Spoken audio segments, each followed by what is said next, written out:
ఎన్నికల వేళ కరీంనగర్లో రిజర్వేషన్ల రచ్చ మొదలైంది. 16వ వార్డు రిజర్వేషన్ కేటాయింపును సవాల్ చేస్తూ హైకోర్టులో రిట్ పిటిషన్ దాఖలైంది.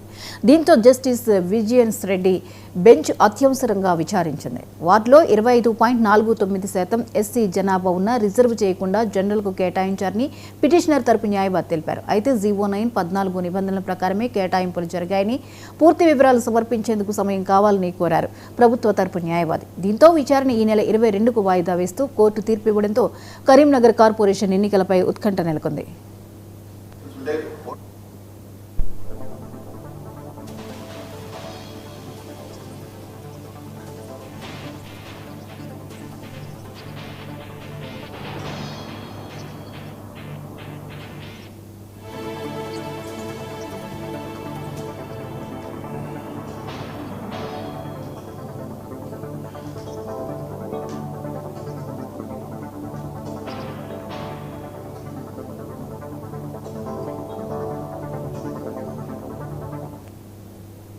ఈ అంశంపై మరిన్ని అప్డేట్స్ ని రిషికేష్ అందిస్తారు. రిషికేష్, చెప్పండి, కరీంనగర్ కార్పొరేషన్ ఎన్నికలకు సంబంధించి రిజర్వేషన్ల విషయంలో ఒక రచ్చ మొదలైనటువంటి పరిస్థితిని చూస్తున్నాం. వివరాలు ఏంటి?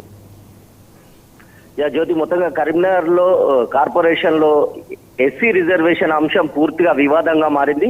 ఈ నేపథ్యంలో క్రాంతి అనే సామాజిక కార్యకర్త హైకోర్టును ఆశ్రయించారు. దీంట్లో ఎన్నికలకు సంబంధించి రిజర్వేషన్ ప్రక్రియలో అవకతవకలు జరిగాయంటూ తమ వార్డును ఎస్సీ రిజర్వేషన్ గా కేటాయించాల్సిన నేపథ్యంలో జనరల్ గా కేటాయించారనేటువంటి అంశాన్ని హైకోర్టులో రిట్ పిటిషన్ దాఖలు చేశారు.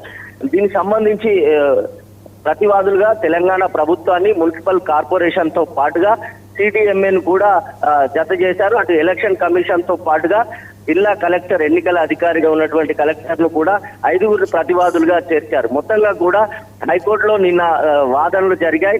వాదనలకు సంబంధించి జస్టిస్ బి విజయసేన్ రెడ్డి పూర్తిగా ఈ యొక్క బెంచ్ ఈ యొక్క వాదనలు విన్నట్టుగా మనకు తెలుస్తా ఉంది. అయితే స్టాండింగ్ కౌన్సిల్ కి సంబంధించి సిద్ధార్థ రెడ్డి పూర్తిగా పారదర్శకంగానే ఒక ప్రక్రియ కొనసాగిందని, social, economic and education, employment ఆధారంగా జనాభా నిష్పత్తి ప్రకారంగానే ఎస్సీ రిజర్వేషన్లను జీఓఎంఎస్ నంబర్ ప్రకారం 7 డివిజన్లను కేటాయించామనేటువంటిది సిద్ధార్థ రెడ్డి చెప్పారు. కానీ 16వ వార్డులో 25.49% ఉన్నటువంటి ఎస్సీ జనాభాకు ఎస్సీ రిజర్వేషన్ కేటాయించాలని, కానీ జనరల్ గా కేటాయించారంటూ కూడా పిటిషనర్ తరపు న్యాయవాది అభ్యంతరం వ్యక్తం చేశారు.